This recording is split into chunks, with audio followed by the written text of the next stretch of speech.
The Tipping Point with Mike Tipton is brought to you by Dubby. What is Dubby? Dubby is a clean energy drink that is made to give you focus with no crash, jitters, or angst like those other energy drinks have.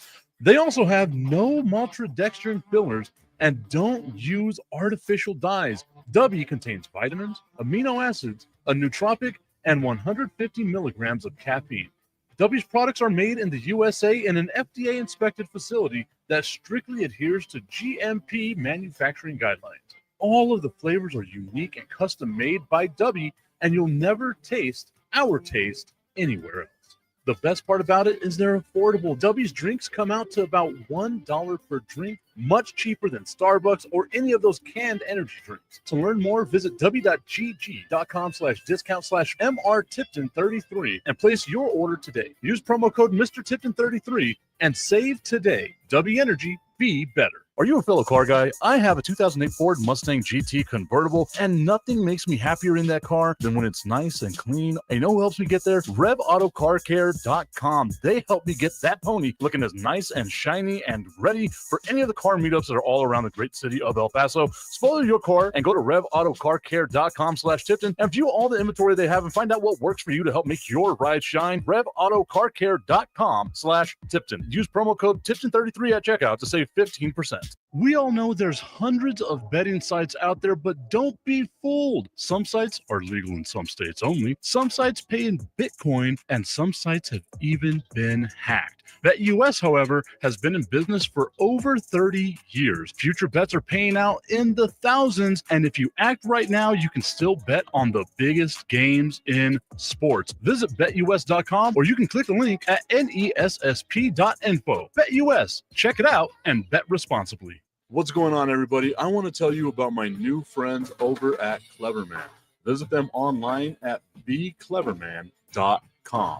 What they gave me was the energizing face and beard scrub along with the Cleverman face scrubber. And trust me when I say this, the energizing face and beard scrub smells amazing. Combining it with the face scrubber, making sure that your boy was looking as good and sexy as possible, opened up a whole different sensation in my face that I haven't ever felt before. I felt so clean, so fresh, and so clean, like Outcast said, and it helped me feel like I was ready for my day.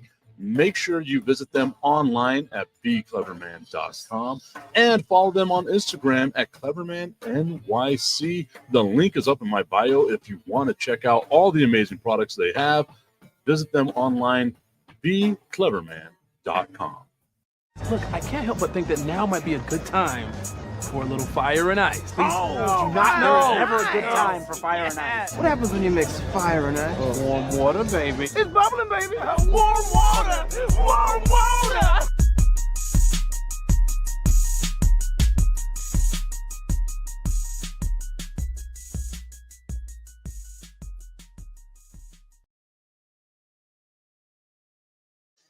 It is time for a little fire and ice. Mike Tipton, Dave Halprin hanging out with you here as we are currently live at Buffalo Wild Wings. As you can tell by his absence, Brandon the Iceman Cone, not here right now. He is in Lubbock with a UIL competition for his job, for the thing that pays his bills. So we are over here, Dave and I, hanging out Buffalo Wild Wings, 655 Sunland Park Drive, over on the west side of El Paso. They've got a whole bunch of specials and everything like that for you, and to include the $4 house beer, which is Wild Herd, $5 Coors Light, $6 Kona Big Waves, that you can get those on draft and tall. They got the $4 Jamesons as well, Monday through Friday, happy hour, 3 to 6 p.m. And Dave, you already know what I'm excited about. The all-you-can-eat wings are back Monday through Thursday, $24.99 for bone-in, $19.99 for boneless. That includes fries as well. You start off with 10 wings, and every refill after that is 6 wings. I know I can go ham on that. I know Brandon can go ham on that. You, however, are not going to be eating all the free wings. You're going to be eating something a little different. Absolutely. One of the points that you made during the draft party out at the competitor to B-Dubs was, what man could get away with buying a rose for a woman at a bar? To take a tip from John Tapper of Bar Rescue, no, what you need to do is encourage the women to come on their own, and then the men will follow. With that in mind, there are so many guilt-free items that they have on the menu here that I never had the chance to try out. There's an assortment of wraps and salads, so that while your masculine other is gorging on all those wonderful wings and you're trying to protect your figure as well as your health, I myself am going to sample the honey barbecue chicken salad once Fire and Ice wraps up. It looks delicious. There we go. So you're going to be trying out the salad. I probably should get more into the salads. I somehow, some way have lost 17 pounds. So I'm feeling a little better about myself. Went from 261 and 244 now. So we're moving down the way that I want it to go. I want to get down to about 225. I think I'll be happy at about the 225 area.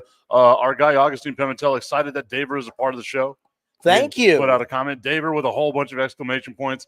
Tommy Canazza saying, "What's good, fellas? What's good, Tommy? Hope that you were doing fantastic as well." Want to give a shout out to Christopher Zuniga, who's tuned in as well, and Dianara McMiniman, who is tuned in over on Facebook. We are live on Facebook. We are live on YouTube. I probably should take that off. I didn't realize that I was doing that, so I want to remove that one.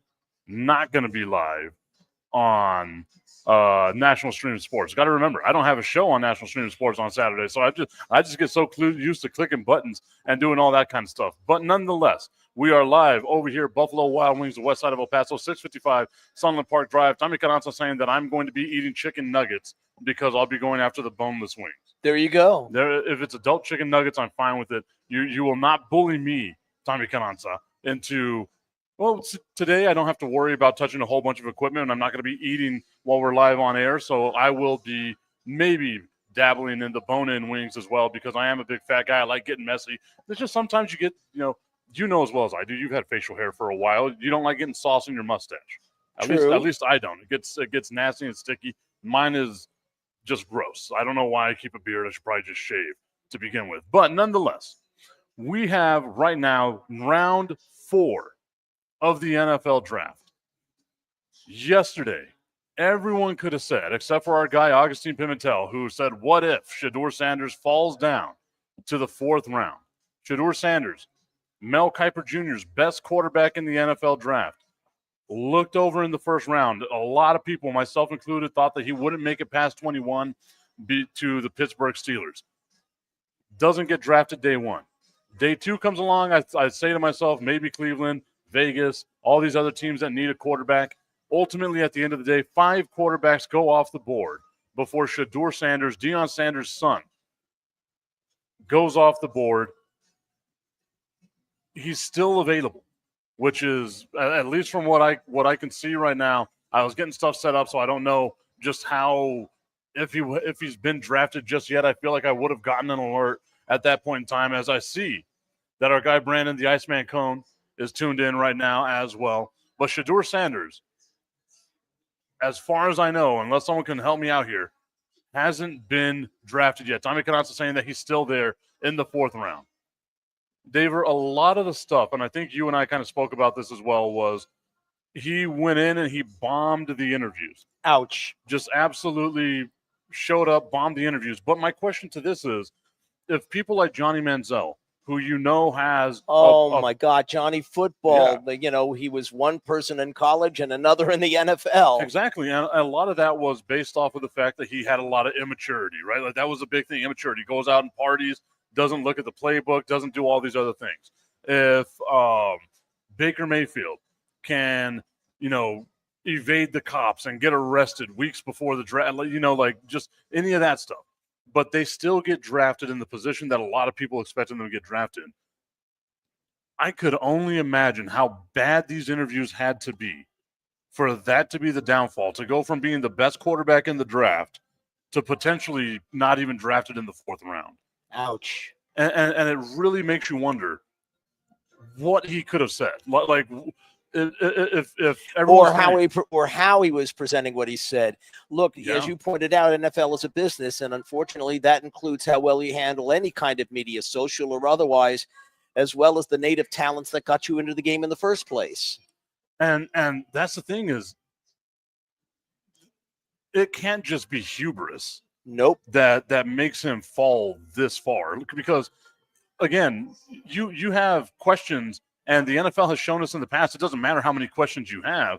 about a person's character, whether there's drug issues, like Laramie Tunsil, an offensive lineman now for the Washington Commanders, the day of the draft was photographed with a gas mask that had marijuana in it. Ouch. And he was still drafted in the first round because he was a first-round talent. I'm trying to figure this out. Like, it can't just be hubris. It can't just be a level of immaturity because Shedeur Sanders doesn't have a police record. He doesn't have any of these posts on social media. Like, the one knock against him was he scored a touchdown and he pointed to a Rolex watch. And okay, so you got a Rolex watch. That's what football is now. Like, you got, second string quarterbacks driving around in Lamborghinis in Miami, right? So money is a thing right over here. I just don't understand how it can be that makes him drop so far. Or his spending money on things that lose value over time and not planning for his future, knowing that the NFL still won't pay for your health coverage after you've retired. Mm-hmm. And that's the thing, is like, you got, oh man, there's like so much that you look at that you can potentially lose by just acting an ass. And you don't need to act that, like, if I said it before, like, I want my athletes to be confident, right? To have a level of confidence saying, yeah, I can win that game. There's not a situation out here that I cannot win, that I will not give my 100% into. I want that as a fan. I want that from my athletes. Whenever people are like, oh, why does the athlete guarantee they're going to win a game? What do you expect them to do? Say that they're going to lose? And look at the Bambino. The ultimate show of confidence was Babe pointing to a particular part of the outfield to indicate where he was going to hit the ball. Exactly. And that was legendary. That made him a mythical type of person that his name is still, resonating with now, that he's the guy that called his shot and did this in the World Series, right? Tommy Cananza saying at this point, Mike, if Shedeur Sanders is still there in the 5th round, I think Jerry Jones would take a chance on him. Jerry loves the headlines. To be honest, I wouldn't mind either. I agree with that 100%. I was kind of surprised that Jerry Jones didn't take him in the 3rd round, because now you don't have pressure on him to be your starting quarterback. He can learn what it's like to be a quarterback in the NFL, Shedeur Sanders. So if he's there in the 5th round, I wouldn't mind the Dallas Cowboys drafting him. Right now, like, there's only upside. If he was on a lot of these draft boards as the number 1 quarterback in the NFL draft, and you can get him in the 4th round, 5th round, 6th round, 7th round, there's only upside here. There's not a whole lot of downside to it. I guess gambling on him in the 1st round would be the downside, but you're not getting that right now. Augustine Pimentel saying 3 things. The draft is the owners are choosing their employees. What did the scouts see besides bad footwork? How bad were the interviews? And that's the thing, is everyone could say, okay, during his pro day, you saw as he drops back to pass, he pats the ball, right? And that was a thing that they said messes up timing, that patting on the ball. That's a thing that can be coached out. That's a thing that can be easily coached out. Augustine Pimentel saying no health coverage. Sounds like the VA. Yeah, and NFL has a lot in common. Everybody in both the armed forces and football, they view themselves as gladiators. Yeah, and you get chewed up and churned out, and best of luck for you. Tommy Cananza saying cockiness is not the same as confidence. A little cockiness is okay, but this kid thinks he is his dad. I don't – now, Deion Sanders, yes, and Deion Sanders is his father. Deion Sanders, a Hall of Famer, one of the best football players we've ever seen, a 2-sport athlete that was able to succeed in both baseball at the highest level and in the NFL at the highest level. I don't know if I necessarily think or agree with that Shedeur Sanders thinks that he's his dad. I feel like it's more along the lines of you have to have a level of confidence in who you are. And again, going back to that movie Draft Day, remember we were talking about that movie. Yes. They asked one of the things, like, well, why don't you want to draft this player? They said, did you see his girlfriend? I said, well, what about his girlfriend? I said, well, she's ugly. It means he doesn't have confidence in himself. That's how, again, whenever you look at the Underwear Olympics, that is the NFL Combine. That's how these guys are measured day in, day out. I don't think they just threw that line in a movie to be like, let's make it a little more dramatic than what it is, because that's a throwaway line. I assure you they had to have seen that somewhere for them to put that in that movie. Tommy Cananza also saying that he and Shedeur Sanders doesn't have the best arms, but has all the traits to be a good quarterback in the NFL. That's what I agree with. Like, he has the traits, the raw talent is still there. Destiny letting me know that Shedeur Sanders has not been drafted as of right now. So still available in the 4th round, which is, again, an absolute insanity that Shedeur Sanders – and I think this is the thing where I'm starting to, show a little bit of, like, who I am. I'm empathetic to this. I could only imagine what it's like for everyone around you to say, oh, you're going to go in this level. You're going to be this type of player. You're going to be this. You're going to be that. He didn't go to the NFL draft, which is good for him because he'd still be sitting there. He'd be the only guy sitting there in the green room. He didn't go there. He wanted to just, hang out with his family at home and then have a party whenever he gets drafted. You have your entire family there, a whole group of friends there waiting for you to get drafted, and you just keep falling, free falling. What that does to someone, whether it's, humbling, humiliating, embarrassing, whatever it could be, because you are not going where everyone told you were supposed to go. That's got to be some sort of a wake-up call that I think is going to be, if he's anything like his dad, it'll be something that he puts as a chip on his shoulder, a la Tom Brady, and then can use that to fuel himself to maybe have a sustainable NFL career. Yeah, it's funny how the NFL requires that kind of doubting mind psychology to get the best out of their players. And I that's one of the weird things with me, too, is I'm one of those people, you tell me I can't do something, I'm going to be the first one to try to prove you wrong. So maybe Shedeur's got a little bit of that in him, which you can't make it to this level, even in college football, where you're the best of the best out of the best that make it to high school, right?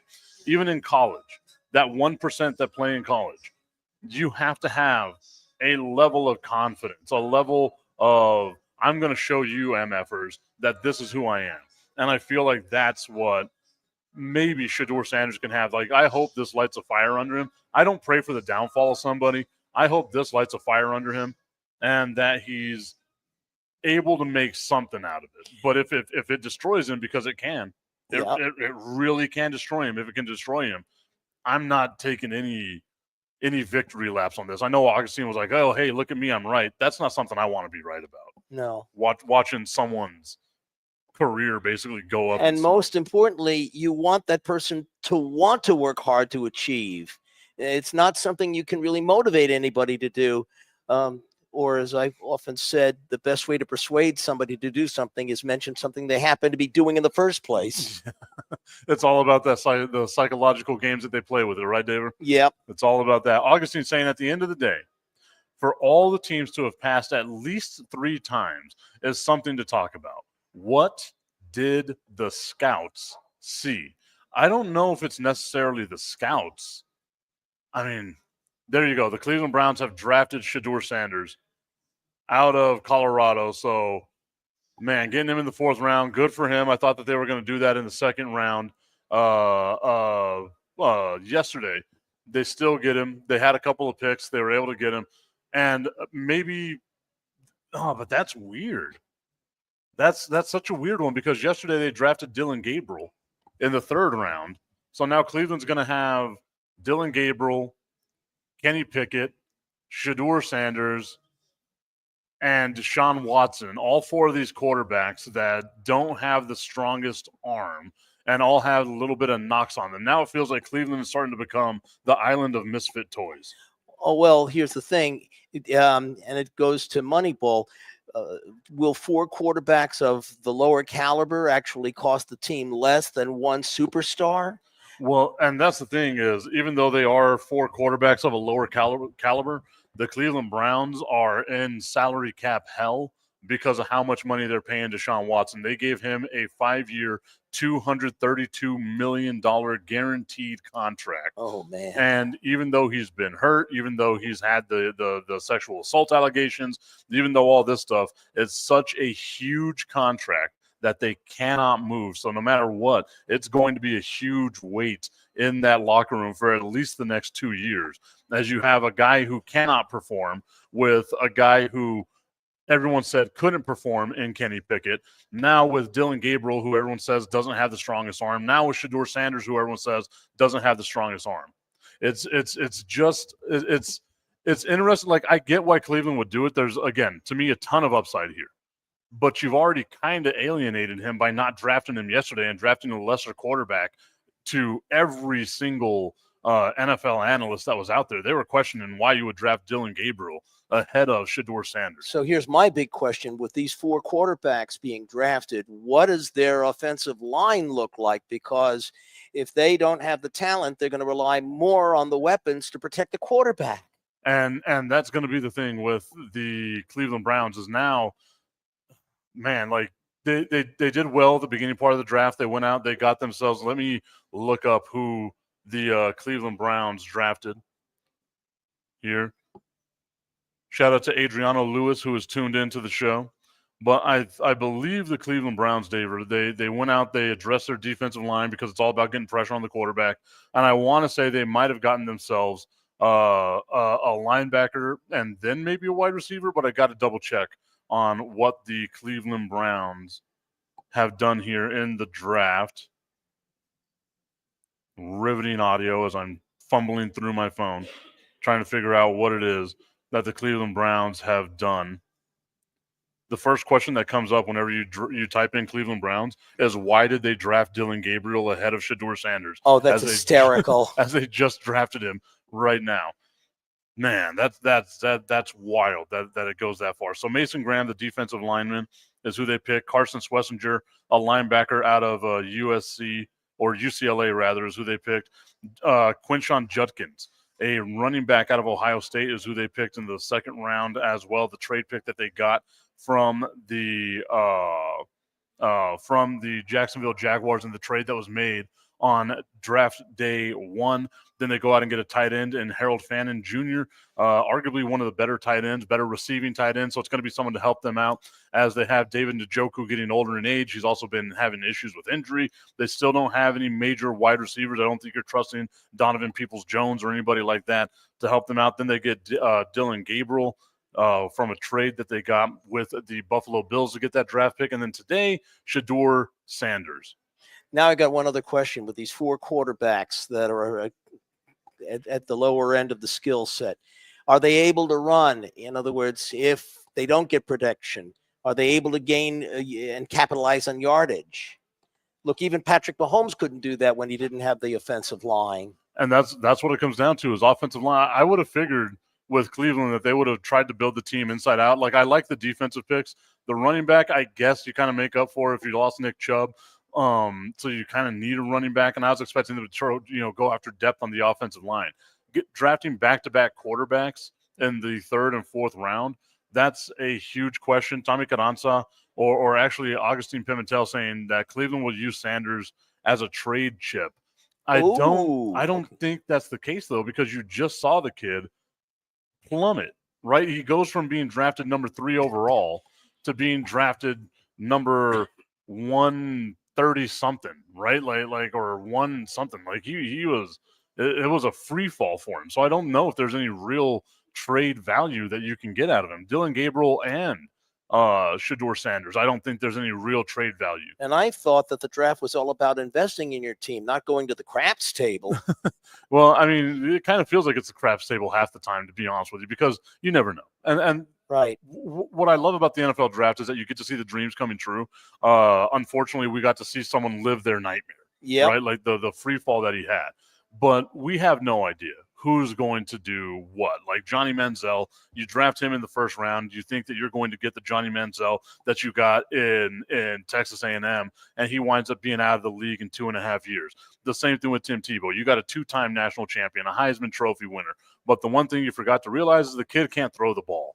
And if you draft him at a quarterback, he can't throw the ball. It's not going to do very well for you. He was in the NFL for, 5 years? Didn't pan out for him. So it is really just a crapshoot. You're rolling the dice, hoping that you hit on some of this stuff. But right now, I feel like if you draft Shedeur Sanders in the 4th round, you're betting with house money because everyone said he was a 1st-round talent, maybe even a 2nd-round talent. So he has, the inner workings of being someone that you can, cultivate and grow into being maybe a starting quarterback. But to go quarterback in the third and fourth round, it's a weird way to try to build the team for the And future. you wind up having to dig and delve even deeper into the player psyche, like that movie Game Day that you quoted. Kevin Costner was trying to find out why nobody came to this quarterback's birthday party, and he wasn't getting a straight answer. Because to him it meant a lack of certain social skills that would have been needed in the NFL. Exactly, and that's the thing that people need to realize. That movie, and if you haven't seen it, it's Draft Day. If you haven't seen that movie, you need to go out and watch it. It really does give you an insight. Now, obviously, it's not like how every single team is, but it does give you an insight on what it's like in the war rooms whenever you're in the NFL draft. Again, we talk about the NFL Combine. I'm a strong proponent of. I don't care about the NFL Combine. I don't care how big your hands are. I don't care what the length of your pinky toe is or any of this other stuff that they measure at the NFL Combine. How fast you can run while you're in your underwear. I don't care about that type of stuff. What I care about is being able to say, okay, what can this kid do on the football field? Seeing the way that they're able to maneuver in pads and doing all this other stuff like that. Draft Day, really good movie, kind of shows you the inner workings of what it is that NFL executives are looking for. Obviously, it's going to be a little dramatized, kind of like Glory Road. We know that Glory Road was a very Disney-fied movie whenever it came down to the actual things that happened. Oh, sure. With the Texas Western team. Now, going back to Augustine's initial comment here, where he said that he thinks that Cleveland will use Shedeur Sanders as a trade chip, Tommy Canazza says, I don't think so. Every team had a shot to take him, and they passed 3 times. In Cleveland's case, wow, 5 times they passed before they picked him up here in the 4th round of the NFL draft. Now, man, it's just such a. I'm glad that story happened because it gave you content in what was an otherwise boring NFL draft. The draft is always kind of boring outside of the first round and maybe the early part of the second round. So it gave you a little bit of a storyline. But man, I feel so bad for that kid to sit there and just plummet all the way down because Cleveland could have taken him at number 2 or number 5. Mm-hmm. They could have taken him at 33. They could have taken him at 36. They could have taken him at number 136. There's other places that they could have taken him that they didn't take him. So for me, it's like, man, I hope it was a wake-up call for him. I genuinely do. Tommy Canazza saying, I swear the Cowboys better draft a running back right here at 149. We echo those sentiments. Yes. I'm so surprised that I haven't seen them draft a running back. Because what they have right now is not going to be able to get them what they need in the running back room right now. Augustine Pimentel saying Shedeur Sanders' favorite band is Tom Petty and the Heartbreakers. That was a bad joke. Very bad joke. But we appreciate the humor attempt. Exactly. It was a good try, Augustine. I think there's a better one there that you could have gone in. Like, I don't know. Like, I'll have to think of something. And they're like Fly Away from Lenny Kravitz. That would be a better song. Trying to escape what he's going through right now. Tommy Canazza saying, I love every single round of the NFL draft. I don't. I've been there in person a couple of times, and I can tell you I normally like rounds 4 through 7. That's whenever I'm getting on a flight coming back to El Paso.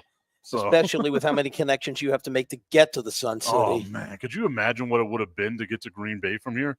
Oh, no. Because it would have been a connector. I mean, they have direct flights to Chicago, but it more than likely would have been El Paso to Dallas to Chicago. Then you get in a taxi or whatever to get to Green Bay.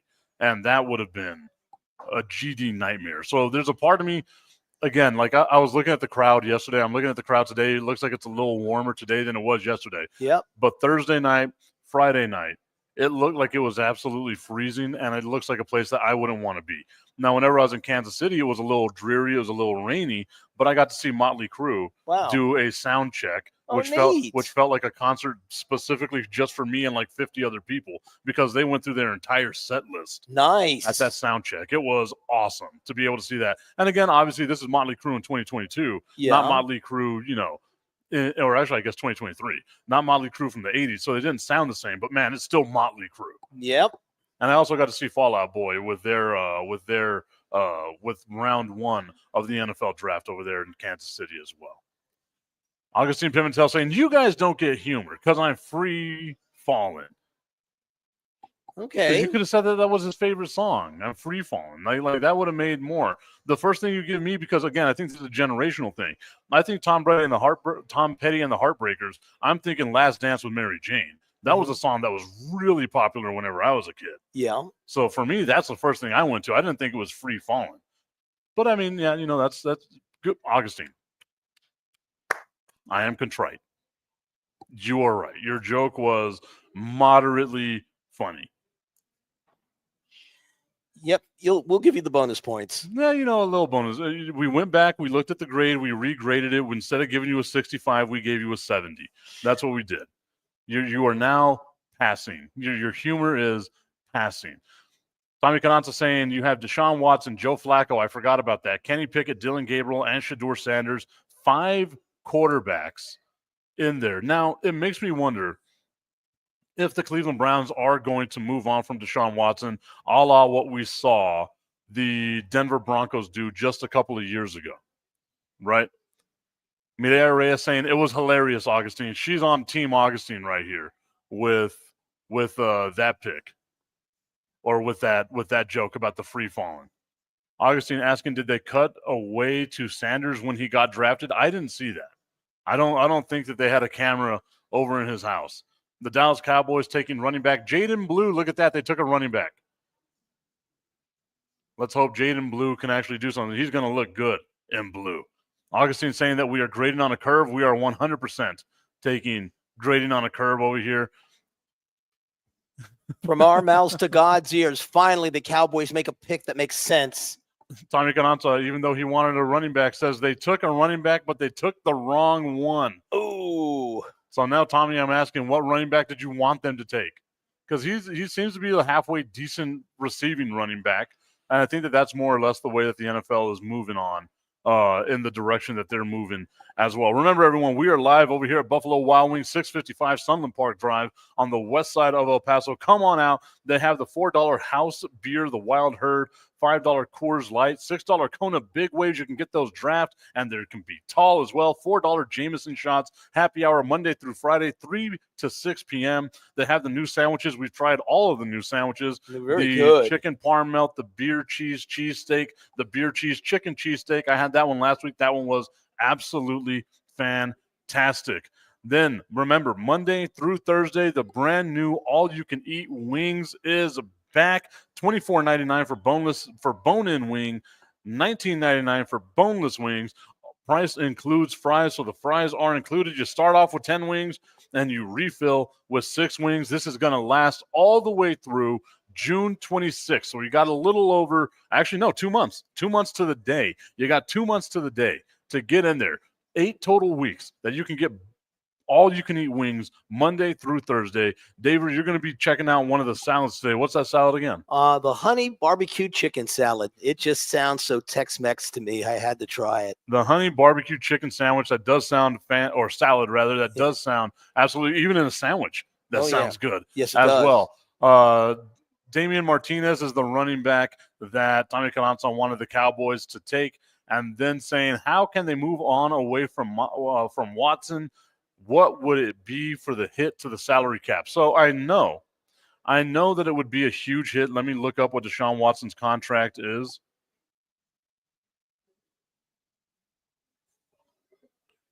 I'm looking it up. And the reason why I say that there's a possibility that they can move on is because that's what the Denver Broncos did with Russell Wilson. They still owed Russell Wilson guaranteed $84 million. And they said, instead of paying out for that, we'll just take whatever the penalty is. They release him outright. He winds up still getting paid from Denver. I want to say it was $32 million last year. Gets a $1 million contract from the Pittsburgh Steelers, because why the hell not?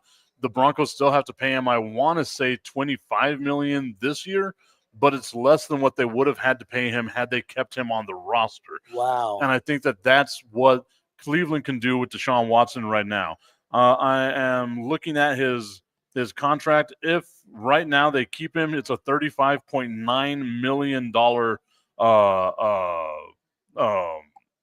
draft hit, I'm trying to see what the dead cap space would be for Deshaun Watson. So let's look this up. Deshaun Watson dead cap.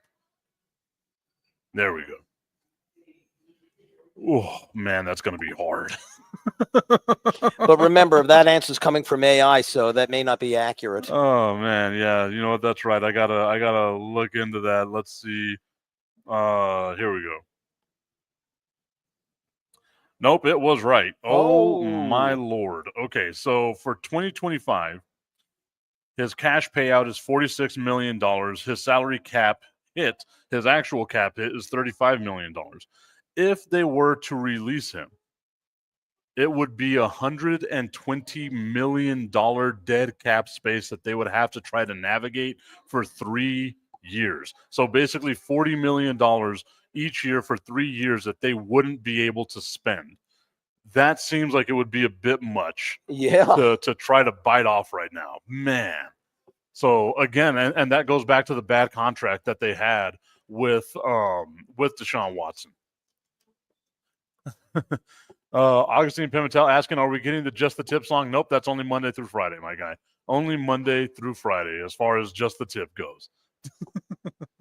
And besides, I don't think David wants to be a part of that part of the conversation. Now, no.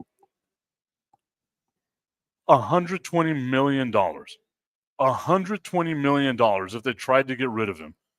But to me, I think you got to eat it. You have 5 quarterbacks right now. Deshaun Watson isn't going to be able to play games for you. You've already proven in the, 4 years that you've had him at quarterback, 3 years that they had him at quarterback, that he's only played 19 total games. And in those 19 games, he hasn't been productive at all. Our girl Marlene Salcedo saying, what's up to you? Tommy Canazza saying, so I'm safe to go into Walmart. Every time I play the song, it seems like he's going into Walmart. And Augustine asking, so who is worse, Cleveland front office or the Mavericks front office? For me, it's still Cleveland, because at least the Mavs have some sort of future. Like they were a fringe playoff team. There's still a chance that they can sign Kevin Durant and make it to the playoffs with Anthony Davis. They get Kyrie Irving back in January. So they're, even though it was a self-inflicted wound by trading Luka Doncic, it wasn't as terrible as what Cleveland did, spending $232 million, resetting the quarterback market at that time, all that money guaranteed, where most contracts in the NFL don't have a lot of guaranteed money to them. For Cleveland to do that, they handcuff themselves in such a specific way that whenever you're paying Deshaun Watson as 1/3 of your total salary cap and just one guy, that's what makes it so much worse for Cleveland, is you got so much tied up in one guy, and even if you got rid of him, you still have to pay him $40 million. Whoa. Which is but I would pay him the $40 million to not play, because he's already not playing for you anyway.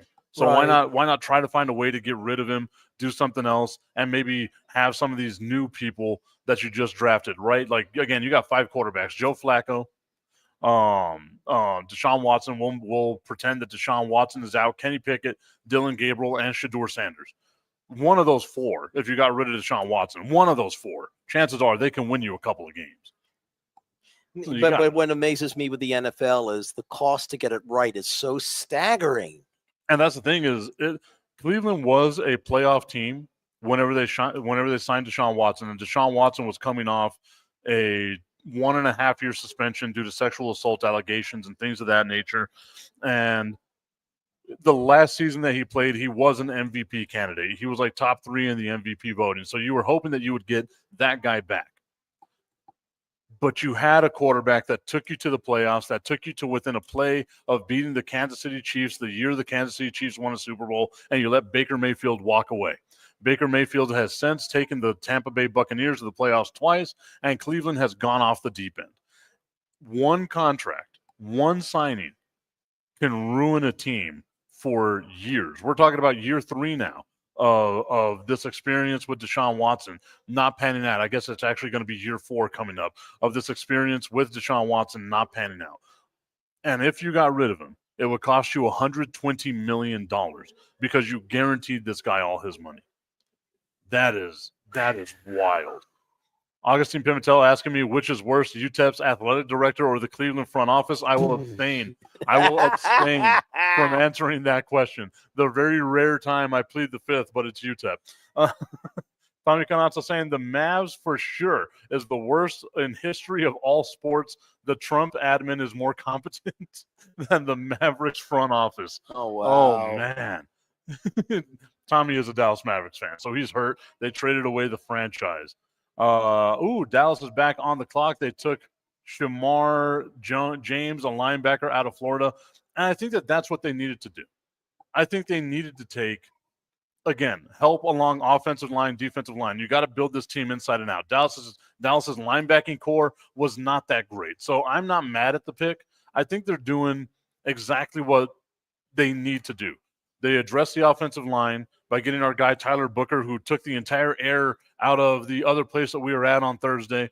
Then they draft defensive line help. They've gone and they've got running back help. Now they get linebacking help. They're doing what they need to do. It's not sexy names. It might not be the people that you like, but they're doing exactly what all of us as Cowboys fans, I'll speak for myself, wanted them to do. Address the defense, address the offensive line. Yeah, it's Larry the Cable Guy would say, they're getting her done. They're getting her done. That's what they're doing. Augustine Pimentel saying, can you restructure Deshaun Watson's contract? You can. Cleveland has restructured it in order to give themselves a little bit of salary cap wiggle room this year. Had they not restructured it, they would have started the season off $20 million over the cap, so they wouldn't have had a lot of money to spend. They restructured it, so they're just extending out how much of that guaranteed money they're going to have to pay him, because the contract would be up in 2026, I believe is what I want to say, maybe 2027, but they've extended it out now to where it's over in 2028. They're going to more than likely have to restructure it again and just pay him guaranteed money all the way through 2030 in order to get some sort of respite from their salary cap. It's such a bad, it has gone down, and you've got to do something for you to have this legacy in sports. It has gone down as the absolute worst contract in sports history. Not the type of history you want to be making if you were the Cleveland Browns. Augustine saying, here's one for Daver. UTEP's admin, or we're not going to ask that question. I'm not asking that question. Good. I'm not prepared to answer it. Yeah, come on, Augustine. You got to be better than that. Tip, UTEP AD or versus iHeart. You already know where I stand on that. It's going to be UTEP. UTEP has fumbled the ball a whole bunch of times there. And then they're doing Cowboy stuff is what Tommy Cananza says. They're disappointing me once again. They're just not getting the names you wanted. They got the positions you wanted. They're just not getting the names you wanted.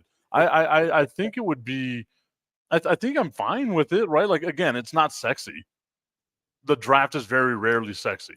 I like the picks the Cowboys are doing. Again, I'm in the minority. I think I've carved out a lane for myself, Daver, as being the Jerry Jones apologist, where I'm the one who's always saying, no, this is why Jerry does what Jerry does. I don't like this lane that Tommy and everyone else have kind of put me into, where I have to defend the Dallas Cowboys whenever I hate that I love this damn team. And Mike, you can speak for you. You're very skilled at speaking for yourself. It doesn't matter what Mr. Jones does. You have a handle on what you think is right. Exactly, and that's the thing. Like, again, I might not agree with the names.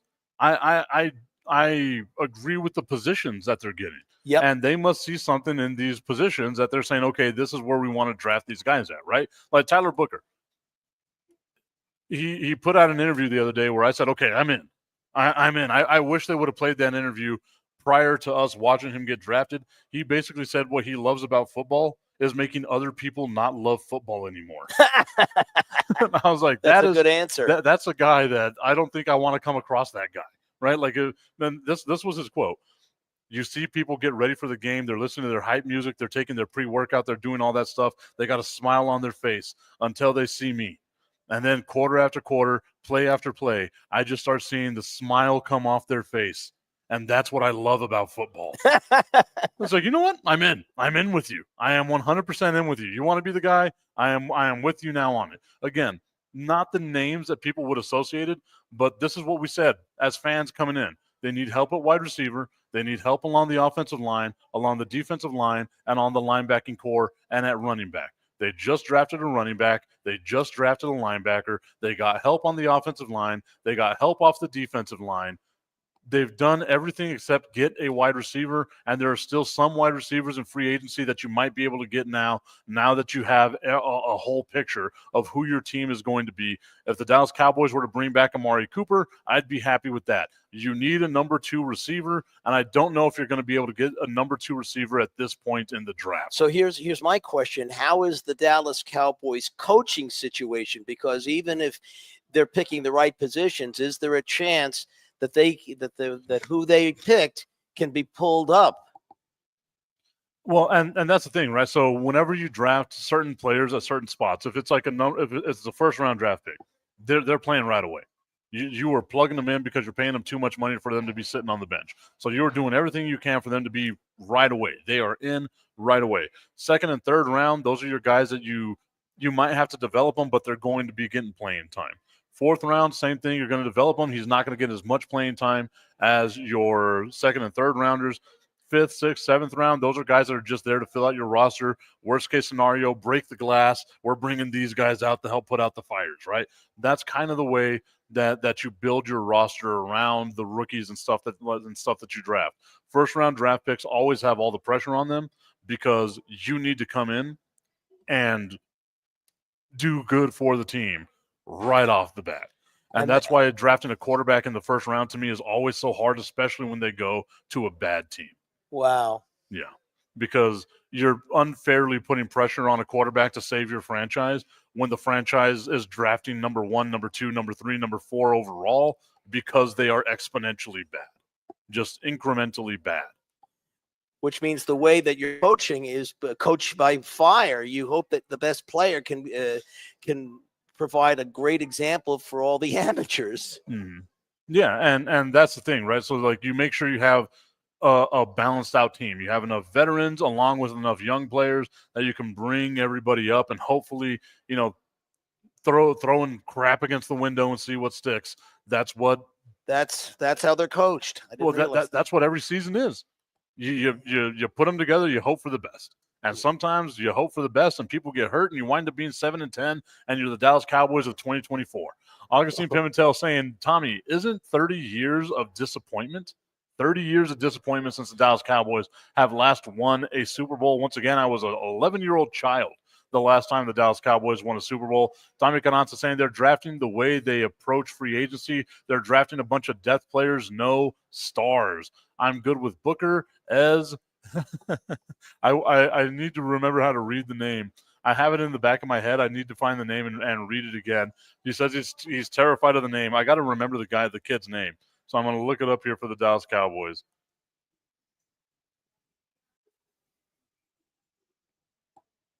Okay, so here we go. We are going through the lines here. There we go. The Dallas Cowboys drafted Donovan Ezerukaru. Look at that. I'm not going to say it again, but Ezerukaru is who they drafted as a defensive end. Look, I'm good with him. Tommy Canazza said the nickname was going to be Easy D, just so that way he doesn't have to worry about saying the whole part of the name. Revel, the rest is meh. He said the rest is meh, but that's what you get in the 5th round, the 6th round, the 7th round. That's what you get. You get just type of guys. That's all you want. Just guys that fill out your roster, and maybe with the right coaching, they're able to move up the depth chart, right? Like that's what you draft these guys for in the later rounds. Augustine Pimentel saying the Dallas Cowboys need help in the front office as well. The Dallas Dollar Generals is what Tommy Cananza is calling them because we're getting them all on discount, I guess. Is that what it is? Saying that's their new name, the Dallas Dollar Generals. Stop trying to make them look good, Mike. I'd rather you defend a serial killer. Oh, man. Talk about gallows humor. Tom, when did we change, Tommy? Because I was the one that was super pessimistic about this team. So whenever I'm doing the tipping point, Tommy's always the one who's like, we're going like full gung ho Cowboys. I'm the one that's been normally pessimistic. How am I the guy over here now painted again in my lane of I have to defend Jerry Jones? You know how gross it is to have to defend Jerry Jones? Maybe he's just arbitrarily picking the different point of view I'm about to say. he can always be the devil's advocate. He's being a contrarian for reasons unknown to you and I, Daver. There you go. He goes on to say, but there are guys that can make a huge difference. I don't know if you can say that. That's what the draft is. We were just talking about that. It's a crapshoot. You're rolling the dice. You're hoping that you hit, and maybe you get it. I don't know which one's worse, playing craps or playing roulette, but that's what it feels like. And you hope that you can have an early chance at picking somebody in the draft rather than waiting till there are slim pickings at the bottom of the barrel. Exactly, and that's the thing that we've seen too is we've seen later round draft picks pan out for the Dallas Cowboys. Dak Prescott is a fourth round quarterback, right? Miles Austin not drafted, Tony Romo not drafted. So just because you're drafted doesn't mean you're guaranteed that anything is going to happen, because we've also seen a lot of guys drafted in the first round, Brandon Whedon's, people like that don't pan out in those positions. Chris Winkie, the number 1 overall pick, Jamarcus Russell, again, quarterbacks, right? Like you're rolling the dice on these players, and we can go through a whole list of people. There was an argument to be made in 1998 that what do you take, Peyton Manning or do you take Ryan Leaf? Peyton Manning winds up going to the Hall of Fame. Ryan Leaf winds up going to jail for stealing painkillers from the kids that he was coaching. Oh, God.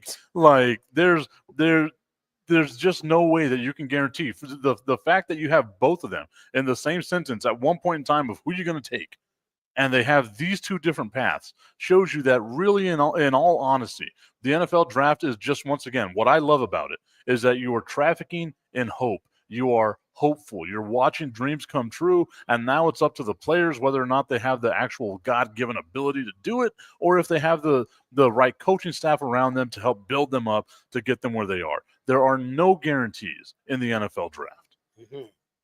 Tommy Canazza saying, I'm optimistic until they start drafting and playing football. Oh, boy. Destiny saying, I think Tommy's heart is officially broken by the Dallas Cowboys.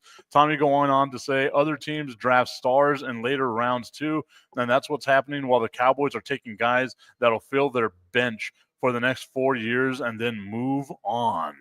Man, he's all out right now on the Dallas Cowboys. I'm all in. He's all out. I think he's just doing it to be the contrarian, Daver. And I think that's a good place for us to go ahead and end today's show. Once again, everyone, thank you so much for tuning in to Fire and Ice. Sans ice, but we had Daver fill in, and that's much better to me than having Brandon the Iceman Cone here all the time. Thank you. Remember, we got the $4 house beers as we are over here at Buffalo Wild Wings, 655 Sunland Park Drive on the west side of El Paso. The $4 house beer, Wild Herd, $5 Coors Light, $6 Kona Big Waves. You get those off the draft, and they're tall. They got $4 Jameson shots. I remember, I think the statute of limitations has expired on my time working at Town Square Media the first round, right? Like I can tell a story now. I think you can. Okay, so whenever we did the El Paso Street Fest, Seether came into town, and I was the one tasked with picking them up from the hotel, taking them back to the airport. They would not get out of the van unless I did 2 shots of Jameson with them. Oh, my. So I had to just knock back these 2 shots, and I was like, we're good to go, guys. Pulled off to the side of the road, made sure I was okay, got some water, walked around the gas station, came back. I was like, all right, we're good to go. We're okay to go back. But they would not get out of the van if I did not do 2 shots of Jameson with them. Well, thank goodness El Paso's finest didn't have a breathalyzer on hand. 100%.